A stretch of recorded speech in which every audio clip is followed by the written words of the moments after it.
राष्ट्रोन्नति के पथ पर नित्य प्रेरणा। एक दिन, एक पृष्ठ, एक विचार। श्री गुरुजी समग्र 12 खंडों का संक्षिप्त रूप भारतीय विचार साधना पुणे द्वारा प्रकाशित किया गया है। मैं डॉक्टर श्रीमती स्वाति सदानंद गोडबोले इन विचारों के एक पृष्ठ को प्रतिदिन वाचन के माध्यम से आप तक पहुंचाने का प्रयास कर रही हूँ। यह प्रकाशित विचार हमें प्रतिदिन प्रेरणा देते रहेंगे। आज दिनांक 6 जनवरी का विचार, पृथ्वी हमारी माँ।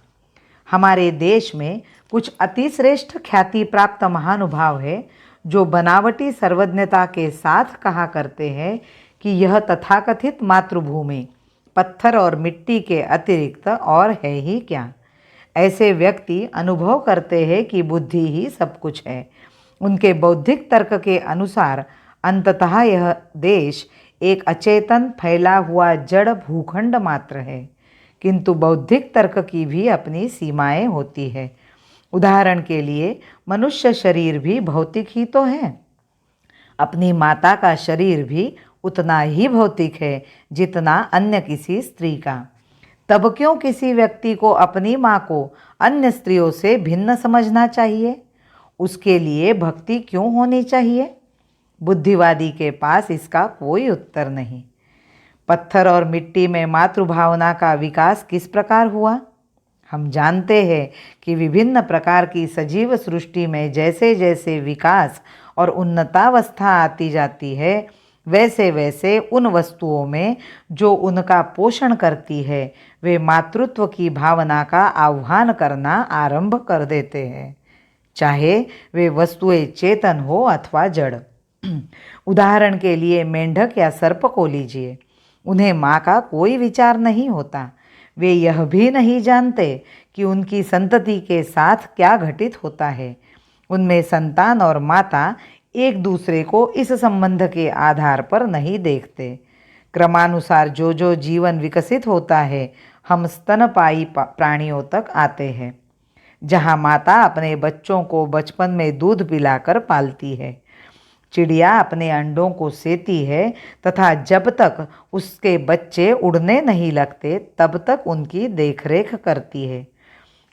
जब माँ की उपयोगिता का अधिक अनुभव नहीं होता, तब वे बच्चे अपनी माँ को भूल जाते हैं और एक दूसरे से नितांत अनजाने से हो जाते हैं।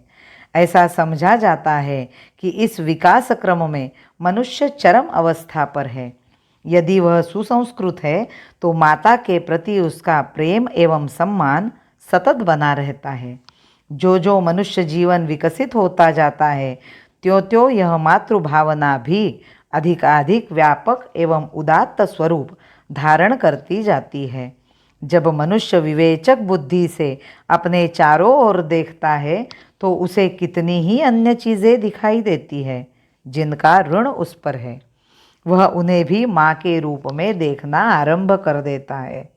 वह नदियों को देखता है जो उसे जल तथा भोजन देती है।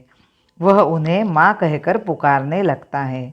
जब वह अपनी माता के दुग्ध पर निर्भरता की अवस्था से बाहर हो जाता, तब गौ की ओर देखता है जो जीवन भर अपने दूध से उसका पोषण करती है। वह उसे गौ माता कहने लगता है। बाद में वह ज्ञान की उस अवस्था तक पहुँच जाता है जब वह देखता है कि यह पृथ्वी माता है जो उसको पोषण और संरक्षण करती है और अंत समय भी मृत्यु के पश्चात उसे अपने हृदय में स्थान देती है। उसे यह ज्ञान होता है कि यह उसकी श्रेष्ठ माता है। इस प्रकार अपनी जन्मभूमि को माता के रूप में देखना विकास की एक अति उच्च अवस्था का लक्षण है। वेदों ने घोषणा की है, माता भूमि पुत्रोहम पृथिव्याः, वंदो श्री भरत भूमि सर्वसेव्य माता। वंदो श्री भरत भूमि सर्वसेव्य माता, चंदन समतापहरणी शस्य पूर्ण श्यामवरणी।